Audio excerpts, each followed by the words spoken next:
We're live. Do not make this mistake. That's right. I don't often talk about this. Usually I talk about the credit repair side of things. But I got to talk about it today, okay? We're letting a few people come into the chat right now. We're letting people start watching this video. You do not want to miss this. This is a must watch if you're going through the credit repair. If you're working on your credit, if you're working on healing your financial situation, if you're doing XYZ, you want to watch this today. I'm telling you, I'm going to put my email in the chat. I know people have watched the videos and they're saying, hey, how do I get in touch with you? You can email me. Okay, got my emails here. We've got questions coming in the chat, but I want to talk about this one thing that you do not want to do. Also, got a great testimonial. Individual wrote in on the comments just yesterday. Says, because of your letters, me and my wife purchased our dream home today. Thank you so much. Fantastic, phenomenal. This is the type of stuff we're talking about. This is the type of stuff that you can do. 609creditrepair.com. Because of your letters, me and my wife purchased our dream home today. Thank you so much. 609creditrepair.com. You can get that Beyond Committed package, or we can do the work for you at theawesomelifegroup.com. Okay, so what is it that you don't want to do? Okay. Courtney Chair says, I can also vouch for the letters. Fantastic. They want help with a repossession, which we'll talk about here in just a second. Okay. So something that I don't talk about too often, because usually I'm staying kind of in that credit repair lane in our own lane. But something you may want to avoid, this is the mistake that you may want to avoid, is that there are consolidation companies out there that can be helpful. But there are relief companies that may not be so helpful. Okay. So it's the difference between consolidation, taking care of things financially, and the relief side of things. I know you've talked about, people have looked at, and this is one of these kind of mistakes out there. One of those other mistakes, getting the dealership, getting all these hard inquiries and all this stuff, and applying for too much and all this stuff. These relief companies that supposedly can help bring down your payments, try and get it to one monthly payment, but it's not a consolidation. It's a relief, and it's a company that basically takes your funds. Okay. They're this company. Okay. They take your funds, they hold it. They don't pay on your stuff. They let it go to collections and charge-offs and all this stuff. And then later they try and settle for less, and they keep the remainder. They're basically holding your money in escrow. A lot of people get confused. They think these companies are doing something special for them so that they can pay this, they're negotiating things down ahead of time and paying down ahead of time. They're not. They're letting your credit scores crumble while it's not being paid. Those relief companies are nothing that you can't do yourself. Now, I'm not saying, hey, maybe it works for you in your situation, maybe whatever, but be very cautious of that. Make sure that you know what you're getting yourselves into, because sometimes people don't know. They make that mistake and they're like, oh, I didn't know. I thought I was paying my stuff, my collections or whatever, my balance is down. I was trying to preserve my credit. I thought I was preserving my credit, but I was not preserving my credit. I, in fact, was making it so my credit got worse, and then that they were going to go ahead and try and bring down my scores, and then I was going to be able to dispute these negative, nasty, erroneous items anyway, right? I would have to dispute these negative, nasty, erroneous items anyway. So be cautious of those situations in which they might say, oh, well, we can bring your, get it down to one monthly payment without really consolidating. They're more of this relief. And what they're doing is they're holding the funds in escrow, and then they're hoping the credit score comes down. So then the collectors and charge-offs and creditors, they get so desperate, they'll take whatever to take this away. That's stuff you could do on your own. Oftentimes, what we talk about here is disputing these negative, nasty, erroneous items, getting these negative, nasty, erroneous items out of there. You can dispute with the collectors, with the charge-offs. You can dispute these negative, hard inquiries. You can dispute these repossessions and these foreclosures and these Chapter 7. This individual says, I want this Chapter 7 off and these inquiries off the credit. That's what you can do. You can dispute these negative, nasty, erroneous collections, charge-offs, repossessions, late payments, whatever it is, okay? 609creditrepair.com, We can do the work for you at theawesomelifegroup.com. All right. Please give the video a thumbs up. I appreciate you watching this right now. We're going to talk about some other things that you can do. Look at all these letters. These letters we're talking about here today. We've got, that's right. We've got questions here that I'm going to answer right here on the live. So please put your questions in. And if I do not get to your question, please email me. I'm up doing the emails, making sure we're getting you to the other side. 609creditrepair.com. We can do the work for you at theawesomelifegroup.com. All right. So a couple of questions here. Then I'll come back to reveal some secrets about the letters. All right.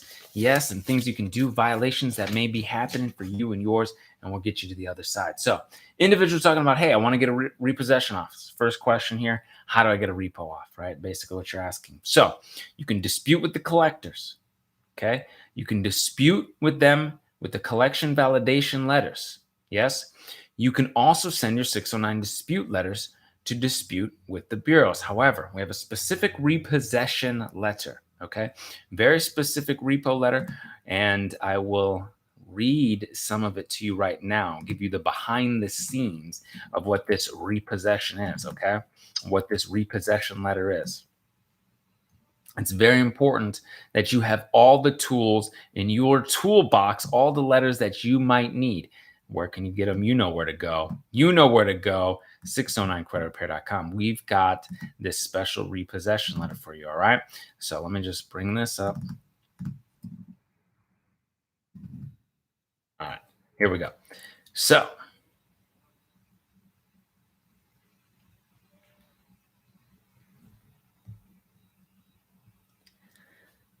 it talks about how this vehicle, quote unquote, was repossessed on such and such a state, such and such a date, and resold, so forth and so on, under the laws of whatever it may be in your state of repossession. Okay. Statutes of deficiency cannot be claimed unless all of the required notices were properly and timely given. Okay. And all the allowed redemption and cure time limits were adhered to. Okay. So you do need certain things, and it can be helpful. If you don't have certain things, you can utilize without, right? But we usually get the VIN, the make, the sale number, these kinds of things. Typically, you have that from old insurance or something like that, okay? They have to provide, I'm demanding that you provide copies of legal notices and proof of commercially responsible manner of the resale of the subject of the vehicle. Please show how they calculate the deficiency, how much they sold it for, so forth and so on. It talks about the Fair Debt Collection Practices Act and what can happen if they do not show these remedies and show that the proof of this was sent out, okay? These items cannot be classified as such if they don't go through the proper procedures, okay? Like the repossessions, like the evictions. These are very important things. So you have very special letters utilizing for specific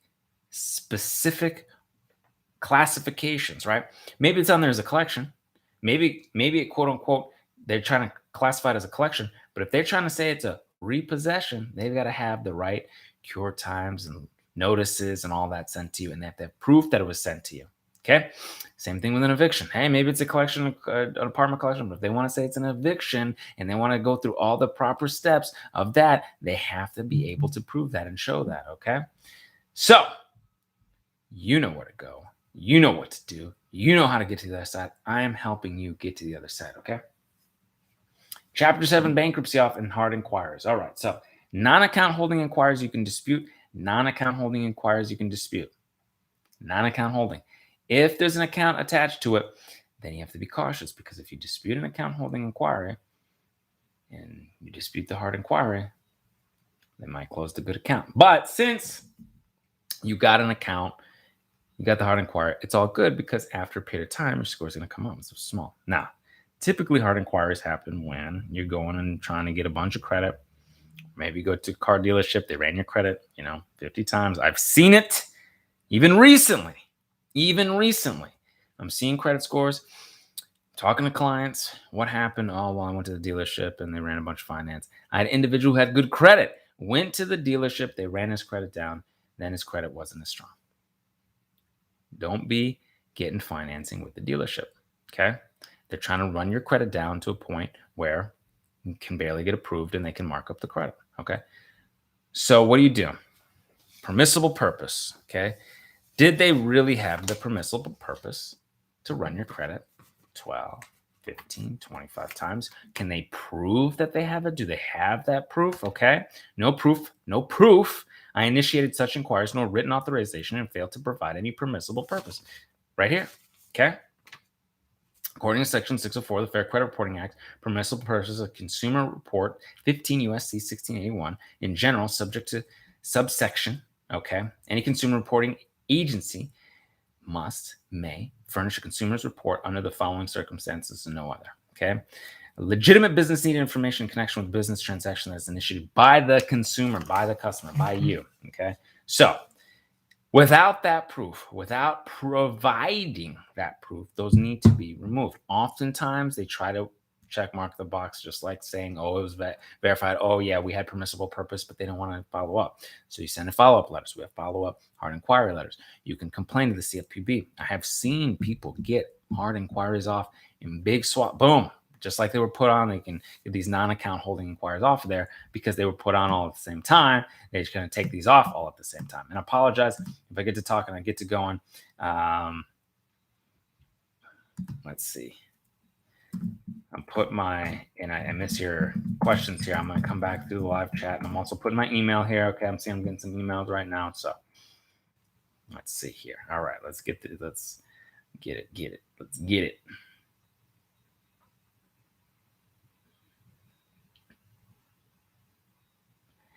Okay, Polo Dreams 2000. Hey, Brennan, I'm disputing late payments. So this individual saying, hey, I'm disputing late payments. Okay, I dispute late payments removed from an auto loan, trying to get removed from an auto loan. I sent one letter, but they say, oh, well, we can't remove it. One time, one letter, 30 days. Follow up. We got some follow-up letters. Put their feet to the fire. We talked about this before, right? They might come back and say, oh, verified. That's what they're hoping. They're hoping you give up. What do I do now? You send your next round of letters. You file your complaints. You keep pushing. You send your goodwill letters. You send your late payment dispute letters. You send your 609 dispute. You try to make them prove. All they said was come back. All they said is, oh, we can't remove. That's all they said, right? Because right now you're not saying, oh, well, they sent proof and they showed this and they showed that and nothing. Okay? You can do this. Don't let them dissuade you. Don't believe their lies and listen to their lies and all that. Exactly. Toyota Financial showing late payments, and I was never been late. I sent documentation from Toyota Financial. So did Toyota. I sent documents from Toyota Financial to prove that you were never late, Rick. Is that correct? And they don't want to remove it. This is when you complain to the CFPB, to the AG in your state, the Attorney General. Maybe you need to reach out to the Consumer Protection Attorney because they are playing with your rights. You were never late. They're putting late payments, defamation, character, and this type of stuff. When provided proof, this violation right here, I'm going to go right here. I'm going to get this violation out. Okay. They refuse to correct information after being provided proof of inaccuracy. The violation can potentially be defamation, willful injury. The fines could be extent of damages incurred by the wrong party as deemed by the court.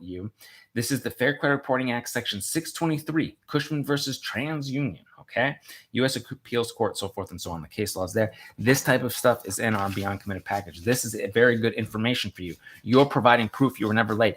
They don't want to update it. Okay, the bureaus. You can provide this proof again, CFPB, AG, start talking to Attorney General or talking to your own potential attorney, okay? And you got the Fair Credit Reporting Act, Section 623, extent of damages, refuse to correct the information after being provided proof. They do not want this. They don't want that heat. They don't. I'm telling you, they do not want it.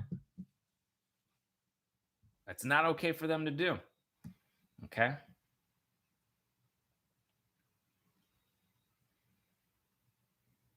Kareem Campbell even says, Polo Dreams 2000, just send your next round, okay? Took a few rounds, but this person knocked off 90-day late payments off of their car account, okay? So Kareem had 90-day lates, which is considered a major derogatory, not a minor derogatory, not just derogatory, but a major. 30 and 60 days are derogatory. 90 and above is major derogatory. So this person, Kareem Campbell, Thanks for coming back and letting us know. Had 90-day lates, no longer has 90-day lates. Took 2-3 rounds to knock that off, but did it. Few letters, maybe 2-3 letters, 2-3 rounds, right? And the third round got all these late payments off. Polo Dreams 2000, just send your next round. I'm telling you, this Kareem is living proof right here. He's saying right here, right? Polo Dreams, the next lead down, just send your next letters. I got 90-day lates off. He's saying I got 90-day lates off. Okay, so you can do that.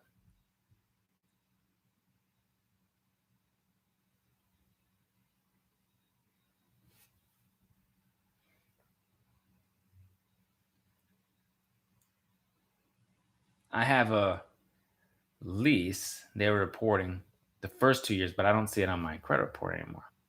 Why? Well, hard to know if it's positive. Okay, if it's positive, of course you want that to be up there. Okay, we actually have a letter for positive reporting. I'm not sure what happened. You may want to reach out to them if you have a good relationship with them. You could reach out to them. If not, if it's negative, all right, and it's removed, it's fantastic. Okay. Hard to tell your situation. Let me know if it's positive or negative, but you could always have them re-report it, give them a ring or whatever if you have a good relationship with them.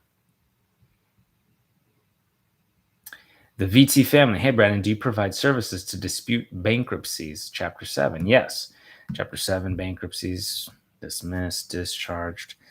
We can dispute these negative, nasty, erroneous, unverified bankruptcies. Yes, we can. Okay. TheAwesomeLifeGroup.com.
This is interesting. Christopher Harper. Okay. Hey, Brandon. I have a defaulted student loan, so it's already been defaulted on. We are on a repayment program. Okay, Christopher, is this a rehabilitation program? I want to know. However, American Student Assistance and their collectors are not reporting all of our payments. Can you delete these? So you can dispute them. And yeah, it's possible that they are removed. However, you've signed up for a new repayment program, and I'm wondering if it's a rehabilitation, because if you have signed up for rehabilitation, they typically won't report all the positives as positives and all the negatives as positive until you complete that rehabilitation. So I'm not sure what you signed for and what you've got. So tell me a little bit more, Mr. Harper. I appreciate it.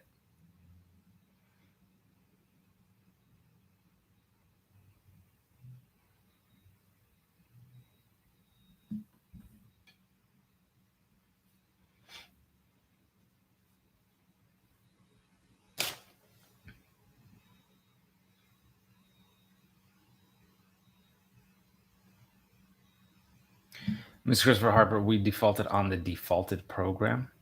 Sorry, I don't understand. Is that a rehabilitation program? An income driven program? I'm not sure what you're referring to.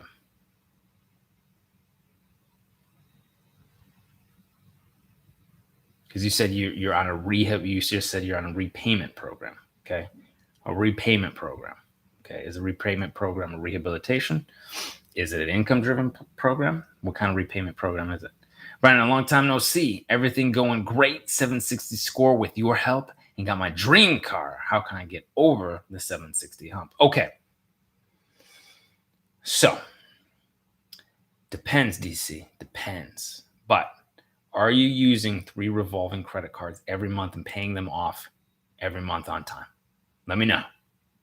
Let me know right now in the comments. Miguel Rojas. Hey, Brandon. I was looking for somebody to help me fix my credit. I really want someone to do most of the late work. Well, that is us at theawesomelifegroup.com. Let's see, Miguel, where you at and what you got.